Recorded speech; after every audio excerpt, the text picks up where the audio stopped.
Okay. Hello, everyone. Thank you for joining us the day before Thanksgiving. We realize this is wildly inconvenient for everyone, but we are just trying our best to make sure we stay on track for this NOFO season that has come upon us unexpectedly during the holidays.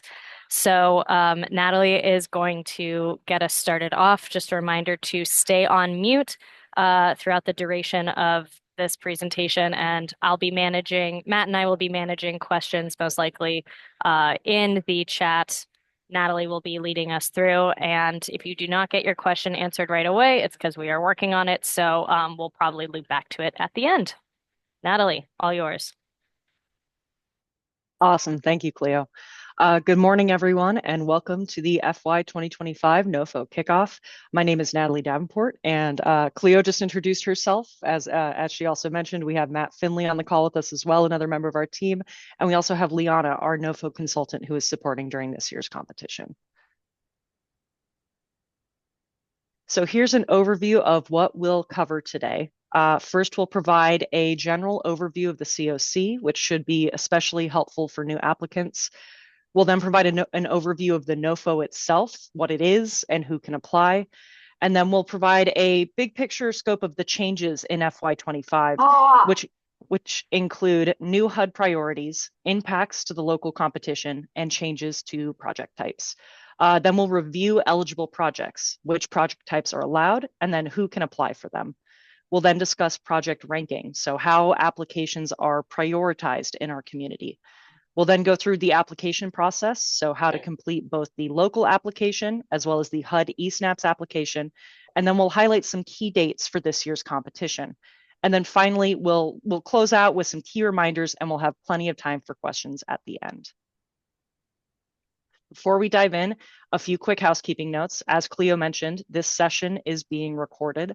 The slide deck and all materials will be posted on the COC website later today. Please type your questions in the chat at any time. We'll have plenty of space at the end for a live Q&A section. So let's go ahead and get started with a brief overview of the continuum of care. So the Maricopa Regional Continuum of Care, or the COC, is the center of our region's coordination to end homelessness. Partners from nonprofits, local governments, health systems, criminal justice, faith-based groups, and many other groups come together to coordinate and provide services to individuals and families experiencing homelessness.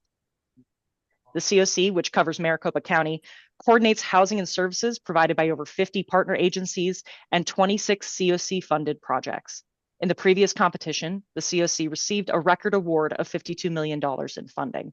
This funding is used to support the over 3,100 individuals who are currently receiving housing and supportive services from COC-funded permanent supportive housing and rapid rehousing projects. This funding also supports our coordinated entry system and HMIS. The COC is governed by the Continuum of Care Board, which is the primary decision-making body. The board plans for the region, convenes diverse stakeholders that address and are impacted by homelessness, and makes regional policy recommendations to local leaders. Board meetings are open to the public and are available both in person and online. The COC is supported by the lead agencies that oversee regional planning and system infrastructure. First, Solari Crisis and Human Services serves as the COC's HMIS administrator. HMIS stands for the Homelessness Management Information System. Providers use HMIS to track program entries and exits, service engagement, and outreach contacts. HMIS is also used to coordinate care across the continuum as well. Next, Keys to Change and UMOM serve as the coordinated entry lead agencies for our COC, overseeing the coordinated entry process. The coordinated entry system provides a shared front door to the homelessness response system, ensuring those who have the highest need for services are prioritized for resources. Individuals and families experiencing homelessness are assessed for and referred to housing and services through the coordinated entry system. Participating providers receive referrals through coordinated entry. Finally, the Maricopa Association of Governments, or MAG, serves as the COC's collaborative applicant. The collaborative applicant acts as the staffing entity for the COC. MAG supports backbone duties of the COC, such as conducting the regional point in time count and preparing the region's consolidated application. Participation in HMIS, the coordinated entry system, and the COC as a whole are required for COC-funded projects. However, the COC is open to all. Before we jump in, we're going to review some common terms you'll see during today's presentation. As a quick note as well, there are quite a few slides in this presentation that are very text heavy.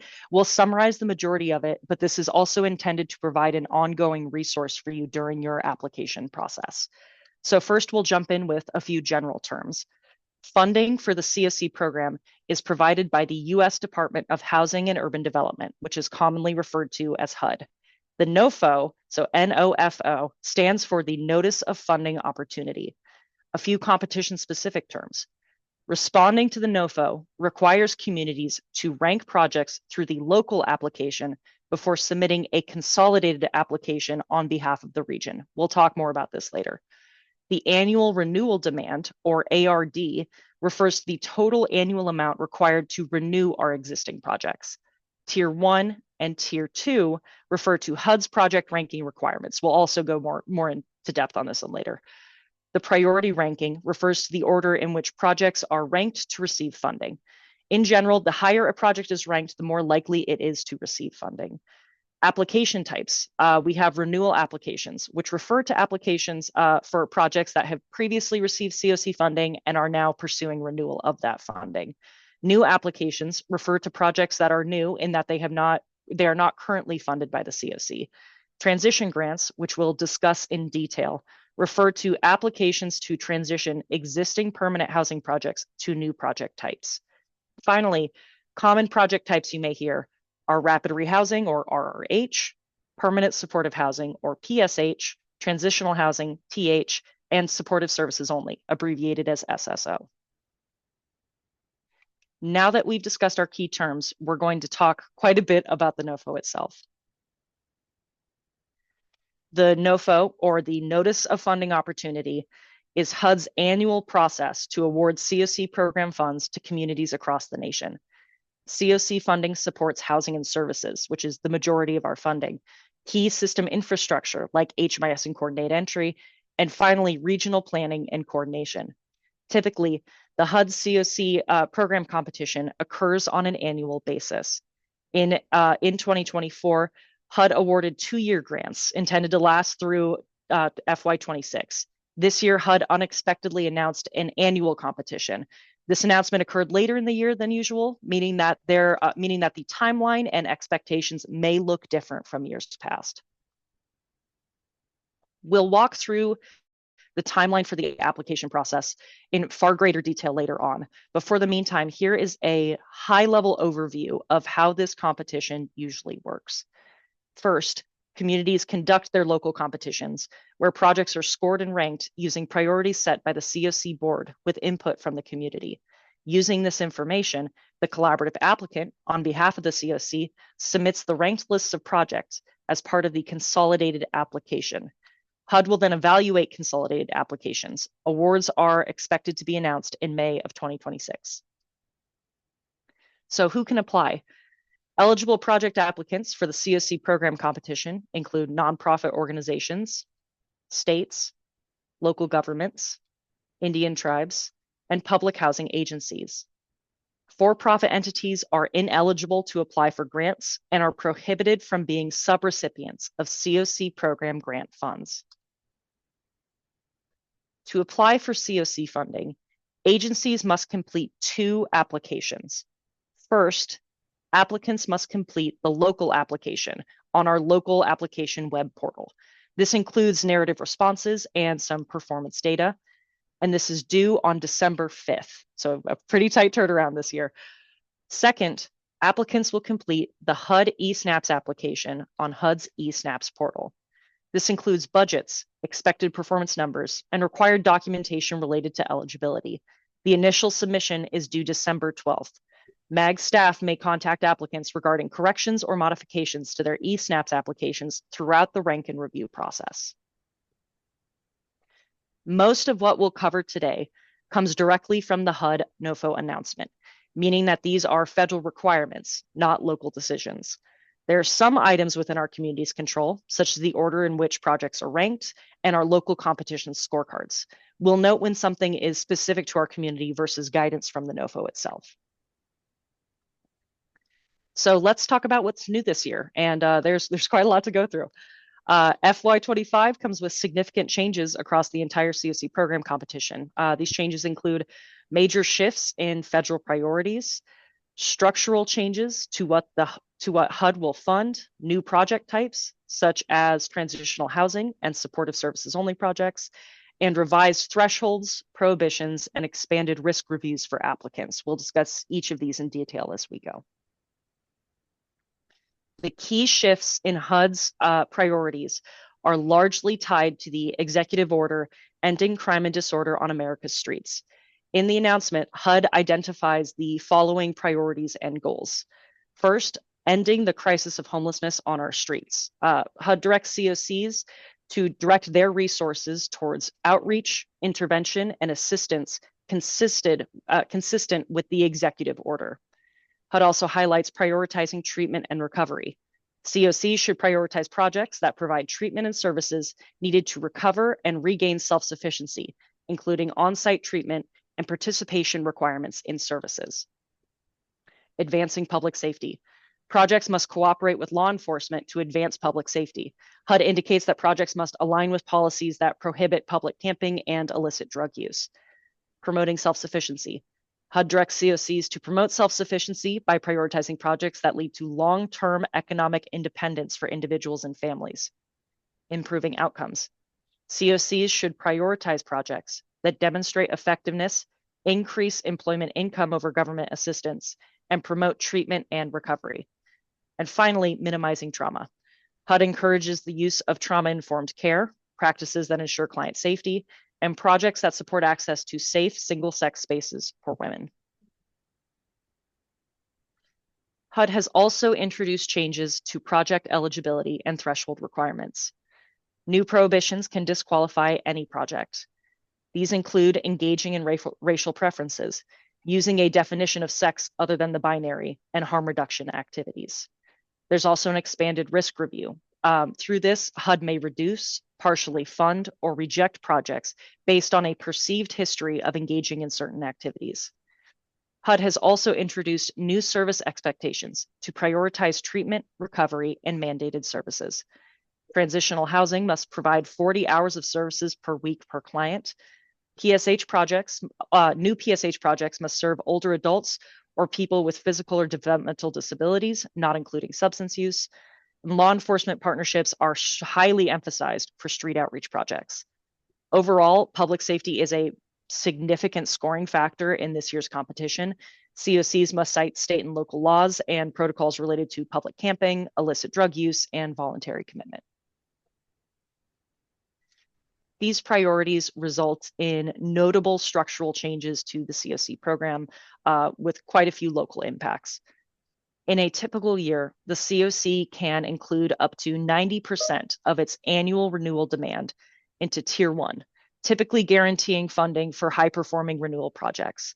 The remaining 10% is submitted through Tier 2, which goes to a national competition.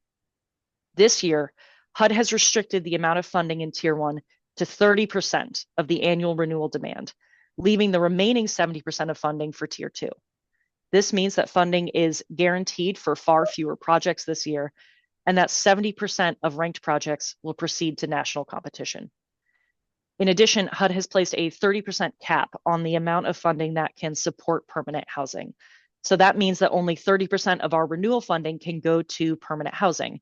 The remaining 70% must shift towards non-permanent projects, such as transitional housing and SSO projects. Historically, permanent housing, especially PSH, has been prioritized under Housing First. This year, that has shifted dramatically, and HUD is now prioritizing transitional housing and supportive services only projects. So here's how all of this impacts our local competition. Our community currently invests 95% of funding into permanent housing through PSH and rapid rehousing. HUD's 30% cap means that our community must make difficult decisions about which permanent housing projects will remain permanent housing, which projects will need to transition to transitional housing or SSO, and whether some projects close and reapply as new projects. We are anticipating a 75% loss of permanent housing units due to this change. We anticipate that of our 1,900 deeply affordable permanent housing units, we may only be able to retain around 500. This also indicates some possible funding delays. HUD will not announce awards until May of 2026, which creates a gap for many projects whose grants end earlier in the year. HUD has also introduced transition grants. So these allow a 1-year window for permanent housing projects to transition to transitional housing or SSO project types. There's also the option to close and reapply. So projects that close and apply as new projects will face a funding gap that HUD will not retroactively fill back to the grant end date. So now that we've reviewed now we've done our overview, let's walk through the eligible project types for this year's NOFO. As mentioned, there are some significant changes to the eligible project types this year. HUD has reintroduced 2 project types, the transitional housing and supportive services only projects. So first, transitional housing. Under transitional housing, client assistance is capped at 24 months. It must include intensive services and can be site-based or scattered site. Next, supportive services only programs include street outreach programs, which serve individuals experiencing unsheltered homelessness, and standalone programs, which are designed to provide services to sheltered individuals. Next, we have permanent housing, which is capped at 30%. This includes permanent supportive housing, rapid rehousing, and joint transitional housing rapid rehousing. While permanent housing projects are still technically available, our community will not prioritize new PH projects due to the 30% cap. Finally, we have transition grants. These are grants that are available for renewal PSH or rapid rehousing projects to transition to transitional housing or SSO projects. So we'll walk through each project type in further detail. For each, we'll discuss the intended applicants, the quality threshold requirements, the risk review factors, eligibility thresholds, ranking placement, and any key consideration for program design. As a reminder, this information is drawn directly from the HUD announcement. The announcement includes detailed eligibility and project information, so we highly encourage applicants to read the announcement in its entirety. A transition grant is an application to transition an eligible COC renewal grant from one program component to another eligible program component over a 1-year period. The renewal project transitioning to the new component must be fully eliminated through the reallocation. There are no partial transitions. These projects will be considered a reallocated project and will show as a new project. The resulting project type must be allowed as a new project under the NOFO. The project must meet the eligibility and quality thresholds for the new project component. And transition grants cannot consolidate with any other projects and must have the same recipient for the eligible renewal grant being eliminated. As far as timing, the project's operating start date will be the day after the end of the previous grant's term for the expiring component. So the grant will have the same operating year as the expiring project. Transition grant applications awarded in FY2025 must fully transition to the new component by the end of the 1-year grant term and may only apply for renewal in the next COC program competition under the component to which it was transitioned. As far as ranking goes, transition grants will be ranked in Tier 2, and we'll discuss the Tier 1 versus Tier 2 in greater detail later on. So next, we're going to provide an overview of transitional housing projects. This project type is open to new applicants as well as renewal applicants pursuing transition grants. These project types have a quality threshold that applicants are required to meet. So projects of the transitional housing type must meet a quality threshold of 7 out of 10 points. Projects are expected to provide eligible supportive services that are necessary to assist program participants to obtain and maintain housing. Applicants must have prior experience operating transitional housing or other projects that have successfully helped homeless individuals and families exit homelessness within the last 24 months. Applicants must also have previously operated or currently operate transitional housing or another homelessness project, or have a plan in place to ensure that at least 50% of participants exit to permanent housing within 24 months, and at least 50% of participants exit with employment income. Projects must also leverage resources from other public or private sources, which may include mainstream health, social, and employment programs such as Medicare, Medicaid, SSI, and SNAP. Projects must require program participants to take part in supportive services such as case management, employment training, and substance use treatment. Applicants are also required to attach a supportive service agreement to your application. Projects must provide 40 hours per week of customized services for each participant. These requirements may reduce proportionally for participants who are employed, and they are not applicable to participants over the age of 62 or those who have a physical disability or impairment or a developmental disability. Finally, the average cost per household served for the project must be considered reasonable. For the risk review, applicants will be reviewed for perceived risk based on recipient history and past performance. HUD will review applicants for activities that subsidize or facilitate racial preferences or other forms of illegal discrimination, projects that operate safe consumption sites or that allow the use of distribution of illicit drugs on property. For eligibility threshold, applicants must certify that they will not engage in racial preferences or other forms of legal discrimination, and they will not operate drug injection sites or safe consumption sites. As far as ranking, new transitional housing projects will be ranked in Tier 2 of our local application. Given that this is a new or returning project type, here are some considerations for new transitional housing projects. Transitional housing can be site-based. Under the site-based model, housing is offered in a building that is owned or leased by the service provider to multiple individuals or families.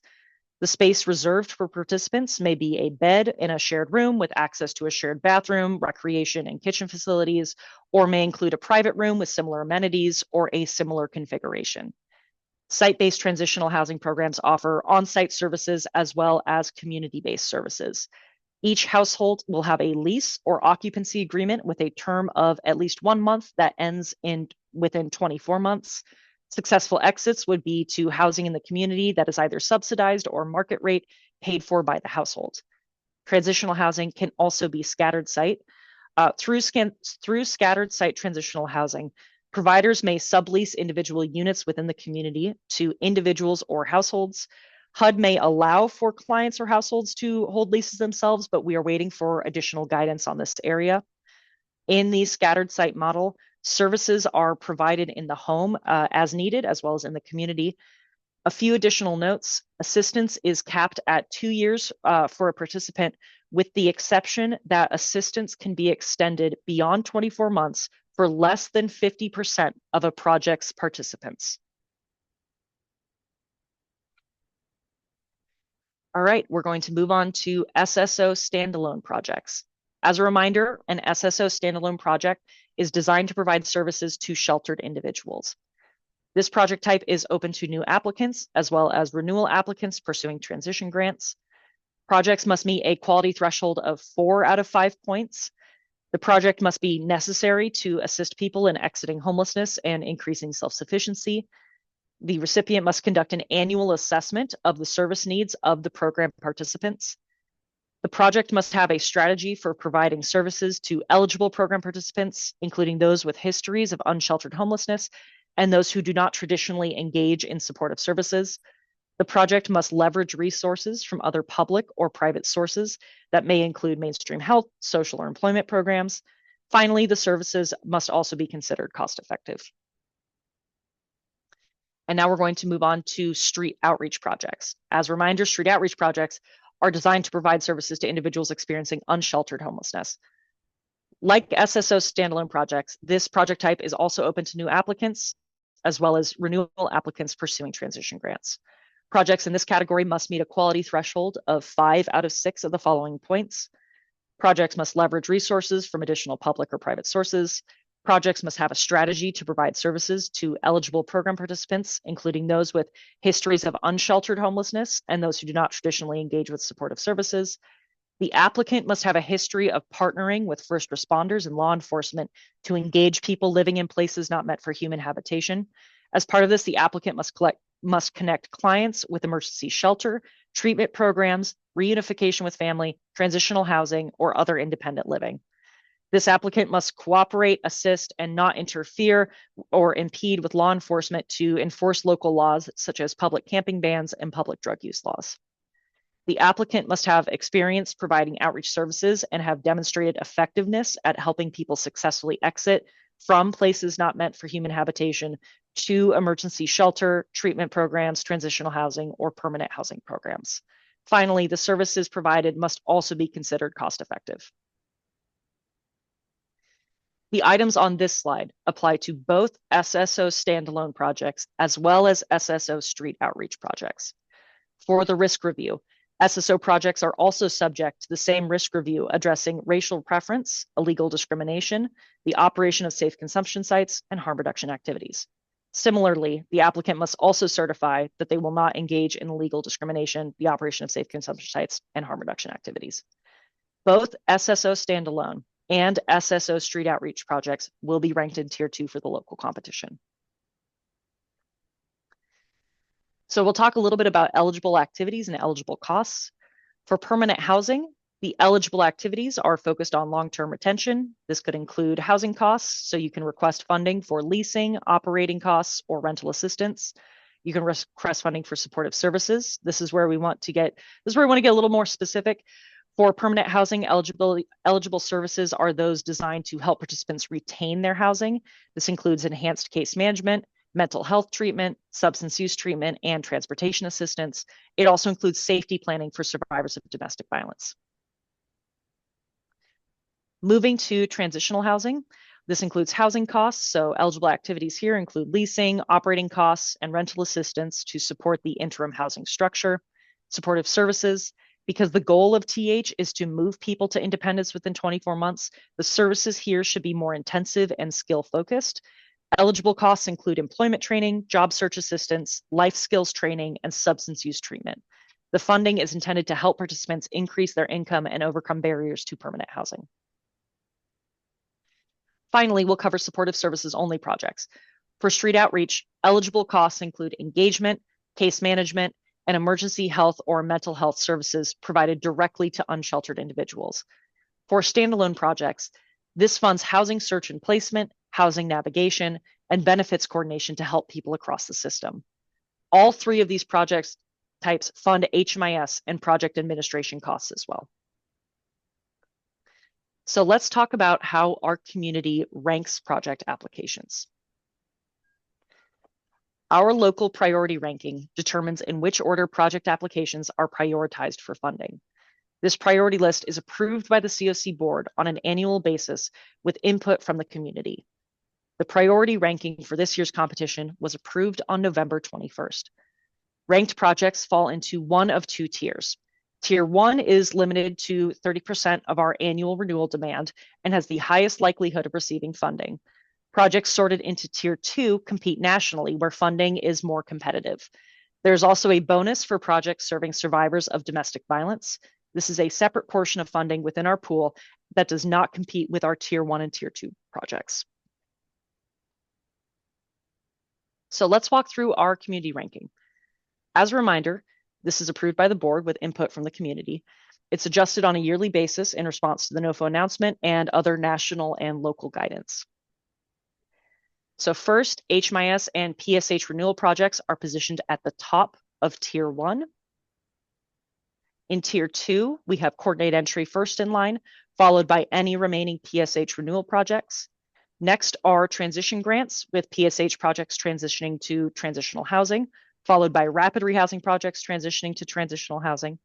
Finally, there are new projects with transitional housing projects, followed by SSO standalone, and then SSO street outreach. Lastly is the order for the DV bonus. Transitional housing projects serving survivors are ranked first, followed by SSO standalone, and then SSO street outreach projects. Keep in mind that this ordering is subject to slight changes based on project scoring and maximizing the 30% permanent housing cap.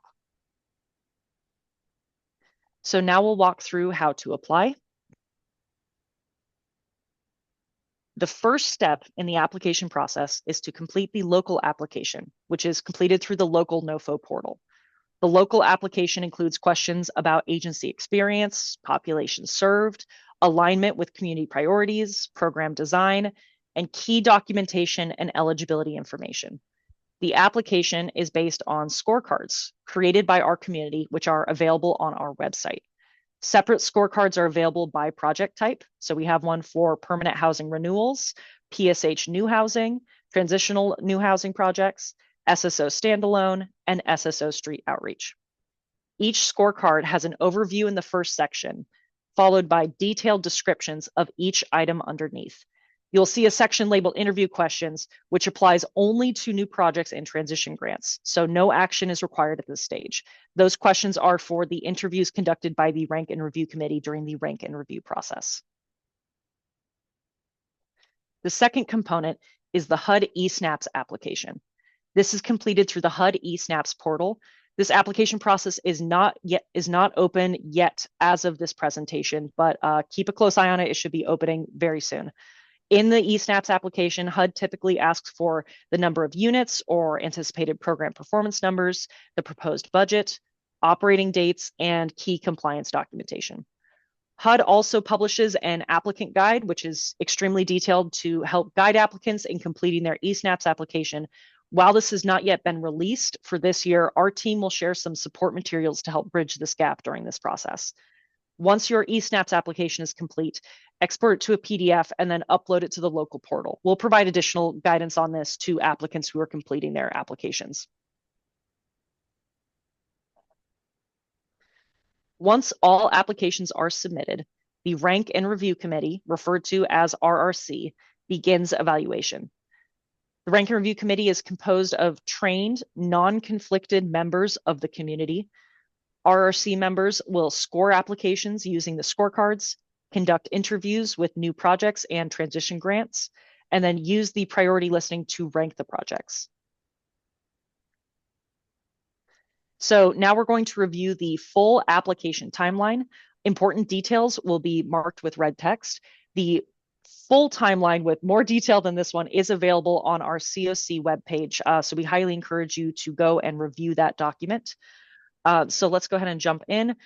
Following this kickoff, the local application portal will open on the 26th or the 27th. We will send out confirmation to all agencies who responded to the notice of intent to apply, as well as to our mailing list to alert. Local applications are due on December 5th. Initial eSNAPS applications are due on December 12th. Following the initial eSNAPS submission, MAG staff may contact your agency with corrections to make within your eSNAPS application. So please keep a close eye on your email for any communication from our team. The Rank and Review Committee will convene between December 15th and 17th. During this time, they will rank applications using the priority ranking list, and they'll conduct interviews with those applying for new or transition grants. On December 19th, the COC board will meet to vote to approve the preliminary ranking list. Following the approval, applicants will be notified of their project's preliminary ranking. Any appeals to project rankings must be submitted within 48 hours of the board meeting, meaning that appeals will be due on December 21st. On December 22nd, the appeals committee will meet, if needed, to review the appeals requests. Following this meeting, the board will approve the final priority list. The appeals process is outlined in the rank review and reallocation policy that can also be found on our website. The priority list is then submitted. The priority list then becomes part of the consolidated application, which is submitted to HUD by January 14th. We are anticipating award announcements from HUD to be shared in May of 2026. So what's next? Here are a few tips and reminders for applicants. Applicants must have a sam.gov registration by the eSNAPS application deadline. If you do not yet have a sam.gov registration, we highly encourage you look into this now. That process can sometimes take a little time. COC funded projects do require a 25% funding match. So we encourage you to please read the COC regs and the funding announcement for more information. Projects must also have the administrative capacity to run a program using federal grant funding. So this includes the capacity to manage and respond to audits and to manage multiple funding streams. Recipients of COC funding must accept referrals from coordinated entry. They must participate in HMIS, and they must be involved in the COC through community discussions, local processes, and participation in committees, work groups, and similar structures. So a few final important reminders. We encourage everyone to begin gathering your documentation now and to ensure you have access to all necessary accounts to complete your application. We anticipate the local portal opening either today or tomorrow. As I said, we'll send out notice once it does. There's not yet word on when the eSNAPS portal will open. Please reach out to hsinfo@azmag.gov with any questions, and please reach out often. Don't wait. This year's timeline is quite tight, as we reviewed. So thank you for joining us today. We'll now open it up for questions. Please feel free to raise your hand or type in the chat. And remember, there are many resources to help you during this application process. A few will be linked on this page. The slides and the recording will be uploaded to our website. And you can always reach out to our team at hsinfo@azmag.gov. Thank you. All right, I'm going to pass it over to Cleo to help jump in on some of our questions. Thank you so much, Natalie. Also, everyone, apologies if it's a little loud in here. I am at the airport because that's how life works recently. I went through and started replying to some of the questions in the chat, so check out those answers. I'm going to start with the first one, starting with Lisa's question that I have not written yet, and so we're going to go through them together, and I will respond to them verbally as I can, or ask for help from my teammates if I don't know it. Okay, so Lisa, your question's really good. It's about the eSNAPS application connected to the local application. So typically we require that eSNAPS application to be downloaded in PDF and put into the local application. Because of how our timeline works this year, that's not going to be possible because the eSNAPS application is not available yet. Hopefully it will be soon, but if eSNAPS is not open by the time our local portal closes on the 5th, then you do not need to enter your eSNAPS application because it would not have been possible. We have it available there and listed in the hope that HUD does open it up and that you are able to put it in. But if not, then that's like there's nothing we can do about it. So don't worry about it at the time, and we will collect that eSNAPS application from you once eSNAPS is open and all of those submissions are in. Okay, Megan, when will the amount of Tier 2 bonus funds be available? Also, could you talk more about the Tier 2 bonus process? So Tier 2 and Tier 1 become available at the same time. HUD has said that they will announce awards in May of 2026. That doesn't necessarily mean that the funding is available May of 2026. We are hoping it is because then that helps minimize this gap in funding that we are currently facing. But all funding is available once HUD has you sign your contracts and you can start drawing down in ELOCs. So in a typical year, those funds generally aren't available for months after awards are announced, usually in the spring or early summer. So we are hoping that they will be available when they are announced in May of 26. When it comes to the Tier 2 bonus process, projects are simply ranked amongst all of our renewal and transition grants as well. And that bonus money is additional money that HUD is potentially allowing us to compete for. However, we must keep in mind that that money is all competing nationally. So it is more, that bonus fund is less likely to receive than our 30% of our Tier 1 funding. Okay. If we submitted a letter of intent for a project that is not eligible as a new project, will we be able to correct and can we submit a local application? Yes. So the notice of intents for projects were really more on the like planning purpose side for us to like generally gauge the interest in the community with new projects and reach out to groups as needed. We didn't have time to do a lot of outreach beforehand, but if you need to apply for something different than what you put in your letter of intent, totally fine. If you didn't submit a letter of intent, you are still allowed to apply uh, through our process. Okay, Margaret, oops, sorry. Does each org applying have to meet a 25% match? This is where I am fuzzy, but yes, every project must have a 25% match per HUD requirement to receive NOFO funding. So that is a threshold requirement. Okay, Toby, if you have a TH program and pay utilities, does that violate the restrictions on applying for funds to for-profit costs? That does not. Utility costs are covered under eligible costs for transitional housing projects. Okay, Megan, if the agency applying is a behavioral health provider and can provide support services, does that meet the 2 points threshold required for support services partner on the TH grants? I think so. Um, Natalie, let me know or Matt too, if you guys have any other thoughts on this, but I think like you are able to have like as if you are offering in-house services, that should count for the support services as well. And there's also some additional detail in the NOFO text too. So we encourage folks to go and review the announcement in its entirety to pick up on some of those nuances. Cleo, I plus one to your interpretation. Cool. Okay. Next one. Oops, sorry, lost my spot. Okay.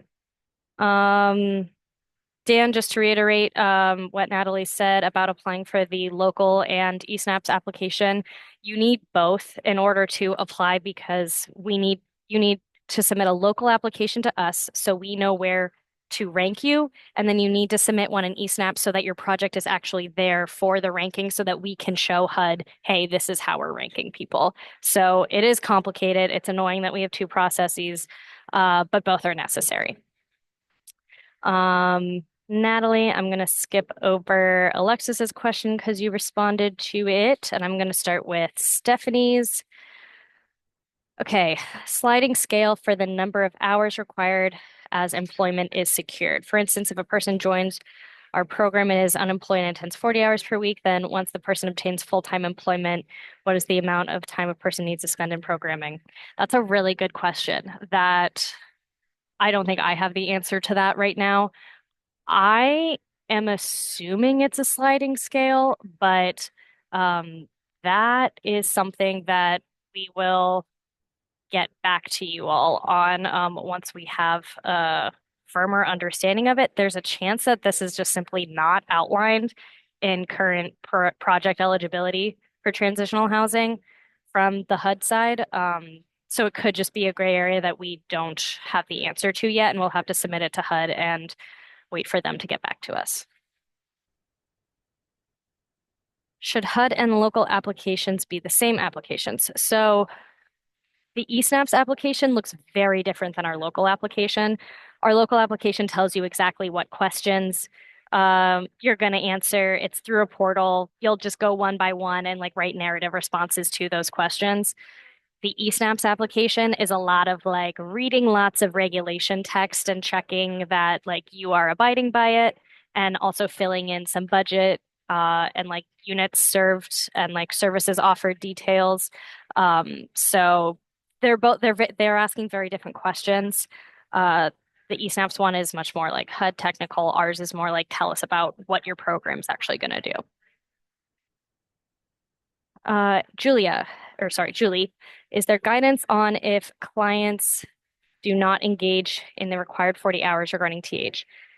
Um, the sense I am getting is that that 40 hours is required in order to be in the program. So if clients are not engaging in the 40 hours, they are no longer eligible for the transitional housing program. Dan, can an applicant submit more than one project? Yes. New projects, you can submit as many projects as you would like. Um, so there is no limit to that. Uh, Leah, arguably HUD doesn't have an answer yet either. Yes, I'm assuming that was for the transitional housing sliding scale point. Can a new applicant apply for more than one new project? Yes, they can.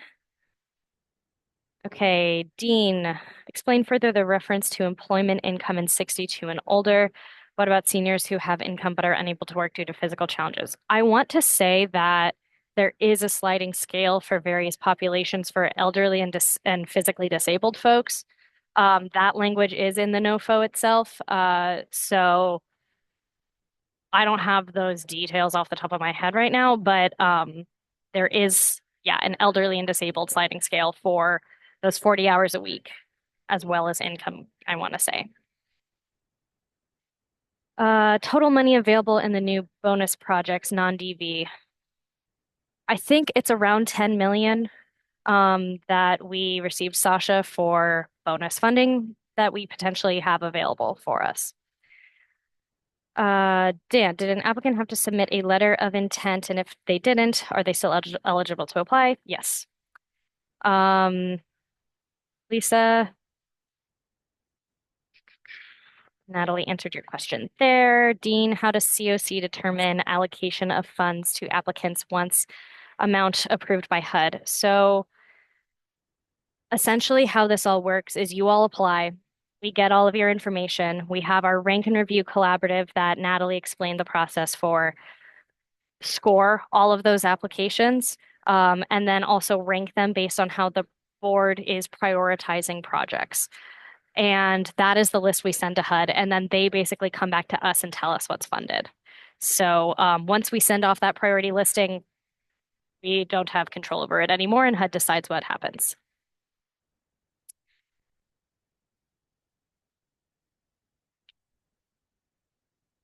Okay. Natalie dropped a link in the chat. Oh, Dan, sorry. You do not need to submit a letter of intent in order to apply for our local process and to register in eSnaps and do that application.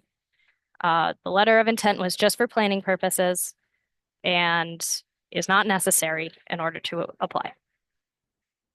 Okay, Lisa, any way of knowing how transitional housing units will be calculated in eSnaps? Will it I have no idea. We have no idea what eSnaps looks like yet. I don't know if it's going to look similar to last year or if it's late to be released because they're doing a revamp on it. I have no insight to that at this moment. Stephanie, I have multiple locations in several AZ cities for TH. Should I submit one application to support each of them, or would each location need to have its own application? Good question. It really depends how you run the project. So, if you are running like a discrete project at each location, then those would be, and like they each need like their own set of funding, then those would be separate applications. If you sort of consider them as scattered sites, all under like one project management umbrella, then that would be one application. So it really kind of depends internally how you run that program. Okay, Dean, please confirm the numbers of tier one 15.1 million minimum and tier two 4.5, and is that nationwide? So the way our numbers work is we get a specific set of funding in our Maricopa COC. That funding is very different COC to COC based on your history of how large your community is and how well you've competed nationally in the past. Ours is quite large because we previously have competed very well. So that tier one, 15 million, everyone is subject to the same 30% cap in tier one, but everyone's 30% is going to be different depending on what their overall annual renewal demand is, depending on how big their system is. Okay, Megan. Um, oh, Natalie got your question. Okay, Dan, if an entity applies to do multiple projects, it sounds like they must apply for eSnaps and local for each project they're applying for funding for. Correct. Each would be its own separate thing. You're going to make a eSnaps account and you're going to have to submit, a separate eSnaps for every project. Same with our local application. done, is there any new transitional housing programs applying? Are those programs in tier two and are they competing on a national level?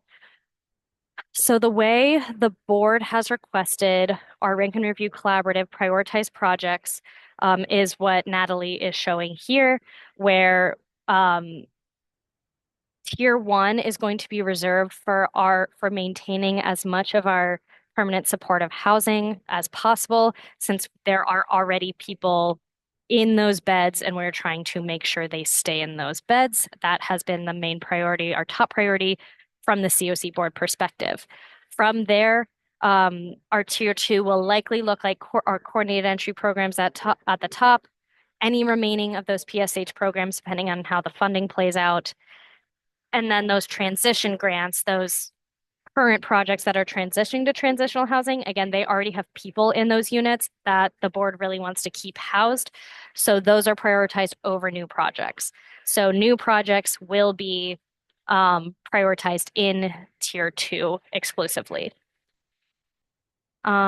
Lisa, let's go to you since you have your hand up, and then I will get to the rest of the questions. I'm so sorry. I'm a little like a broken record about the e-snaps thing, but I want to make Mhm. sure that I understand.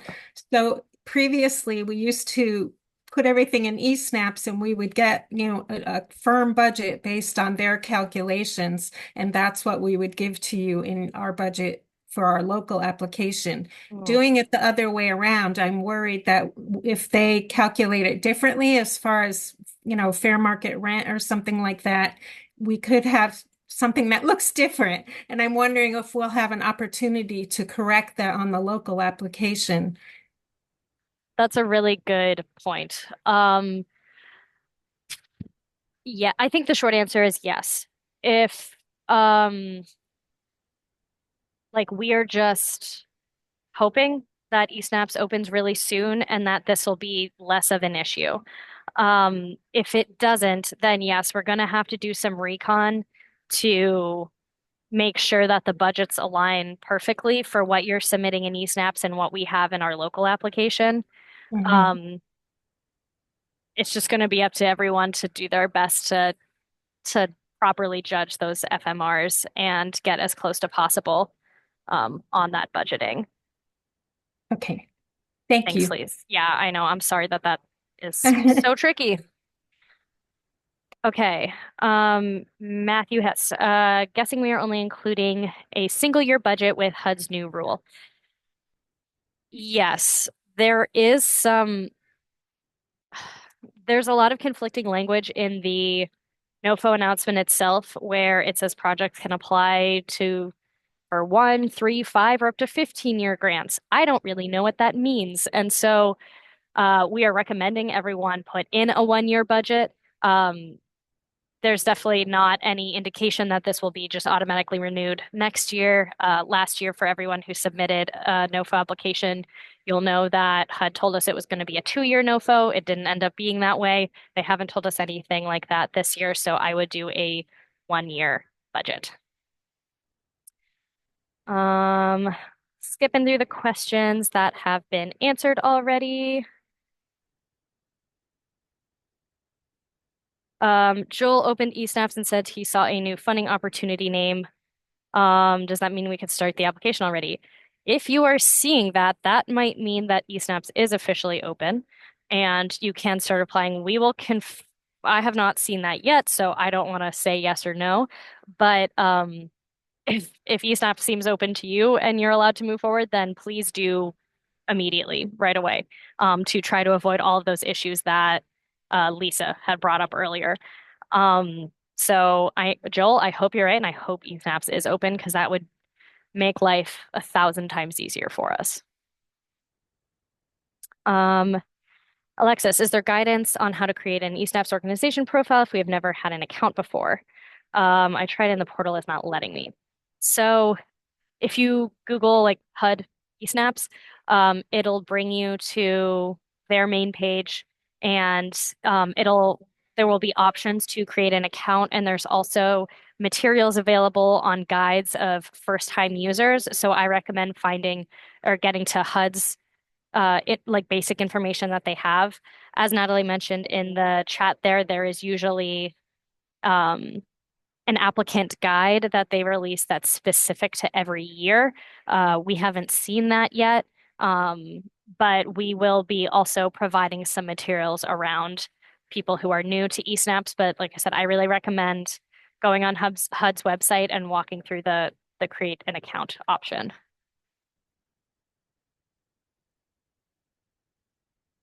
And Jen added a good link for you all in the chat. Restate the day applicant needs SAMs by. So you need a SAM number in order to complete an eSnaps application. And you need that initial submission in eSnaps 30 days before the end of the NOFO, which is January 14th. So then walking back, that's like December 14th-ish, which is a Sunday. So we would recommend everyone having that by December 12th, which is a Friday, because we will not be available to help over the weekend, most likely. Um, Thanks for the timeline, Natalie. Okay, did I miss anyone? Or do we have any more questions? Sasha, thanks for double checking the eSnaps. That is a bummer. Joel, you got us all really excited.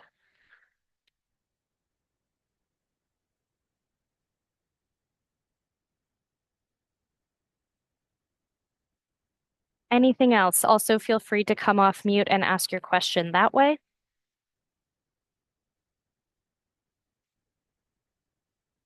I have a Um, quick question. I yes. apologize. No worries. You Um, go, Leah.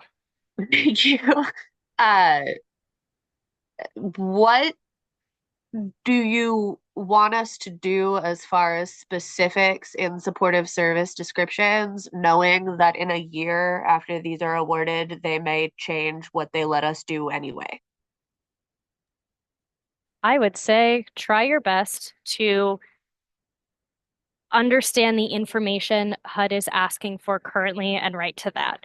That is the only information we have right now, and what we have to go off of is what HUD is telling us through that HUD announcement. So I would match it as closely to that as possible. Thank you. Hey, Ben. Hey, Cleo. I'm sorry. I meant to be on the call on time, but I had something come up.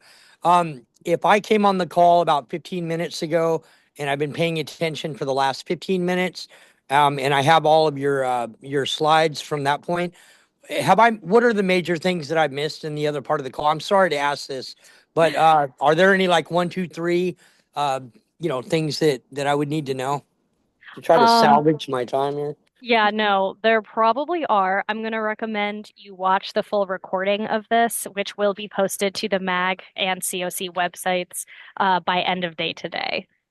Okay, that's great. Thank you So, so much. yeah, you're welcome.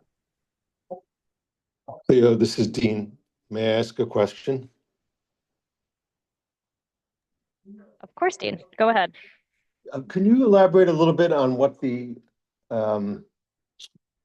committee looks like? Are those board members or what is that? Um, Are you referring to the rank and review committee? yeah, I forgot the word you used. Yes, the Yes. committee that's evaluating the Mhm. project. So that is composed of non-conflicted community members, so members of our who work in the homelessness community who have an understanding of our system or offer unique perspectives either through lived experience or maybe the public health or foundation perspective, and are not applying for projects. So some of these people are people who have done rank and review in previous years. Some are brand new.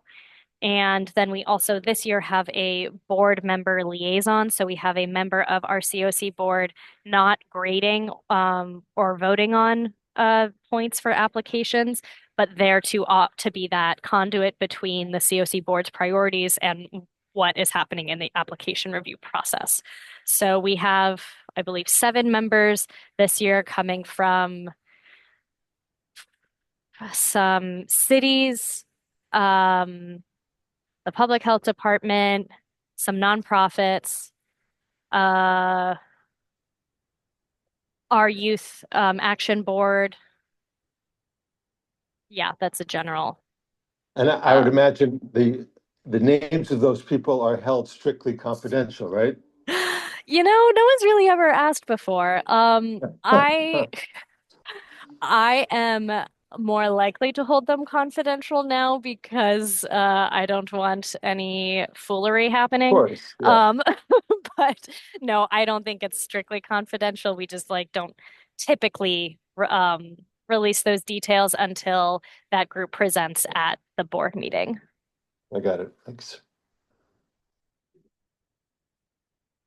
I have a quick question. Ben Jeffrey, MacV Foundation.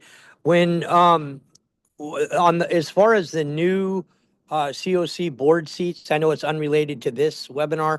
Um, when will the announcements be made on the new? You guys have expanded your board, and I know that there's applications for certain seats. Can you elaborate on any kind of a timeline on that? If I'm not sure what that is. Yes, Ben. The board did vote on that in their last meeting. Um, so those new board seats were approved, and I believe welcome letters are getting sent out to those members this week. Okay, For thank you. just a little additional context, there were two, there was a board recruitment that had wrapped up. That is what Cleo's referring to. Those new seats, 4 new board members were approved last Friday, and welcome letters are being sent out. We also have another recruitment that is currently open and ongoing, and that closes on December 8th. If folks know any folks who are a part of a faith community, or are an elected official, or a member of law enforcement, please, we encourage individuals to apply. I guess a good follow-up question. Thank you, Matt. A good follow-up question would be if I am a person that applied and I'm not receiving a letter, or how do we know? Do you receive a letter one way or the other, or how does that work? You will, and the notice of who is on the board is public from the last meeting. It was a part of the agenda that's posted to MAG's website, and Ben, you were a part of that, so you will be receiving a welcome letter shortly. And I'm just going to say, let's stop talking about this since this is a recorded NOFO conversation, and I want to make sure this recording is useful to all those looking for NOFO information moving I forward. apologize. That's I okay, Ben. apologize. Yeah. So any other NOFO related questions or topics that you all want to discuss as a group?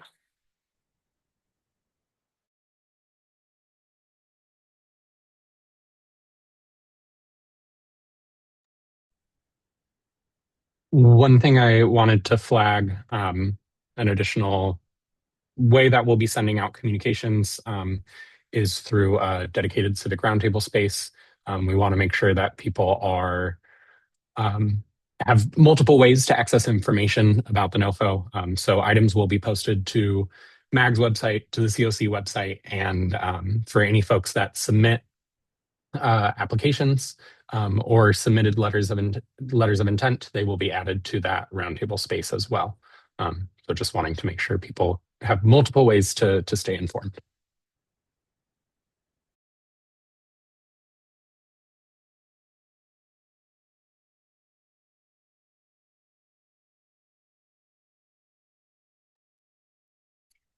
Okay, so I know this was a lot of information. If other questions come up, please let us know. The best way to submit those questions is through that HS info email there. So that way, Matt, Natalie, and I can funnel that out to the right person to make sure that it gets answered as quickly as possible. We will be sending an email out after this launch with some materials that we referenced today, as well as the slide deck. Um, any other questions you all want to go over before we close this out? I just thought I was trying to put it in the chat, but it's going to take me too long to write. I No just worries. something that I'm really fuzzy on. If we're applying under tier two, is are all tier two applications considered like a national competition? We go out for, is that how that works? Does that make sense? So, yeah, yeah, it's really complicated, so don't worry about it. It took me like years to figure this out, and I still learn stuff every day on this. You're not technically like applying under tier two. You're submitting a normal application, then it's really up to the board and the rank and review to collaborative to decide if you're placed in tier one or tier two. This year, because of the outstanding circumstances that we are facing, we know that all new projects will be in tier two because that is what the board has designated. So, tier two generally does compete nationally. Your project specifically is not being compared to national projects. It's more that that funding chunk, that 45 million, comes to our community or not based on how our overall consolidated application looks. That massive consolidated application is written by MAG staff as the collaborative applicant, and that's where we are trying to tell HUD, answer HUD's questions and tell them how we are responding to their priorities. And depending on how many points we get in that consolidated application, it's like a giant grant application, like you guys are filling out, but at a like systems level, essentially for HUD. Depending on how we do well on that, that gives us a certain number of points that correlates to how much money we get in tier two. So that's compared to how all other COCs are answering those questions. So that's what we mean by when we say it competes nationally. It's not like your like HUD is looking at your project and deciding if it's competing nationally. It's us as like a collective, as a continuum.